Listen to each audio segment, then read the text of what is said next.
Hello friends, welcome to Creative Medicine.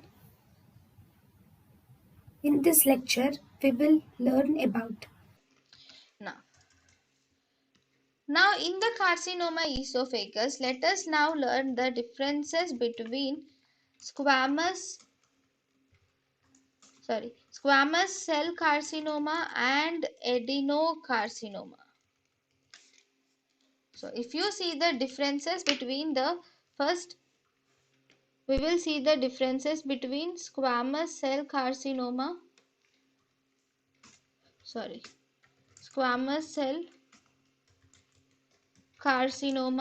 and also adenocarcinoma. Right. Squamous cell carcinoma, it rarely occurs before 30 years of age, whereas adenocarcinoma also rarely occurs before 40 years of age. Both these are more commonly seen in old ages.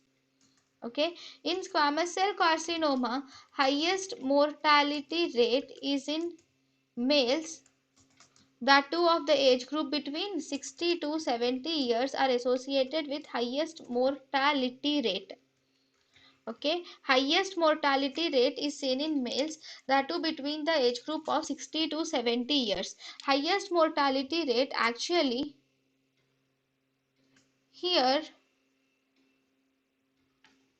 the adenocarcinoma increases in incidence with age, not the mortality. Okay, then if you see the predominantly this this squamous cell carcinoma affects African American men are affected predominantly. African American men are affected predominantly, whereas adenocarcinoma mainly affects the white men.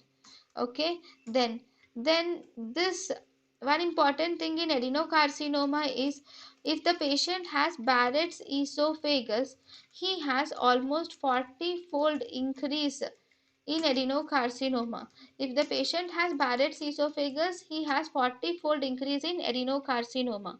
Then if you see some more important um, differences between the squamous cell carcinoma and adenocarcinoma. Squamous cell carcinoma, it is the most common site of squamous cell carcinoma is middle third of esophagus, whereas the most common site of adenocarcinoma is lower third of esophagus. Then obesity is actually a protective factor for squamous cell carcinoma. Obesity is actually a risk factor for adenocarcinoma.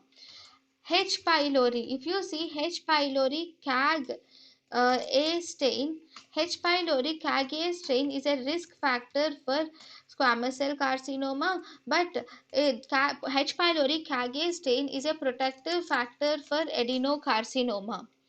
Then this is actually an exophytic lesion with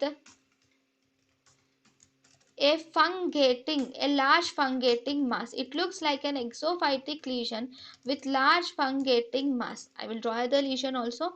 Whereas adenocarcinoma, almost 5 to 10% of the patients have polypoid lesions, whereas 5 to 10% patients have polypoid lesions, whereas flat lesions are present in 10 to 15% of patients with adenocarcinoma, and even fungating lesions are also seen.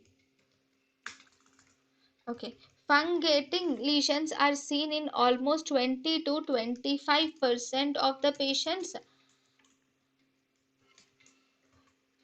Fungating lesions are also seen in 20 to 25% of the patients, whereas infiltrating lesions are seen in almost 40 to infiltrating lesions are seen in almost 40 to 50% of patients will have infiltrating lesions. Okay, then squamous cell carcinoma patients are most sensitive to chemoradiotherapy. Squamous cell carcinoma patients are most sensitive to chemoradiotherapy, whereas adenocarcinoma patients are not sensitive to chemoradiotherapy. Then Treatment of squamous cell carcinoma can be done by non-surgical therapy, that is by chemoradiation, that is aggressive non-surgical therapy, whereas treatment of adenocarcinoma is mainly by the surgical therapy because the patients are not sensitive to chemoradiotherapy. So these are the differences between the squamous cell carcinoma and the adenocarcinoma. Thank you and thank you for watching.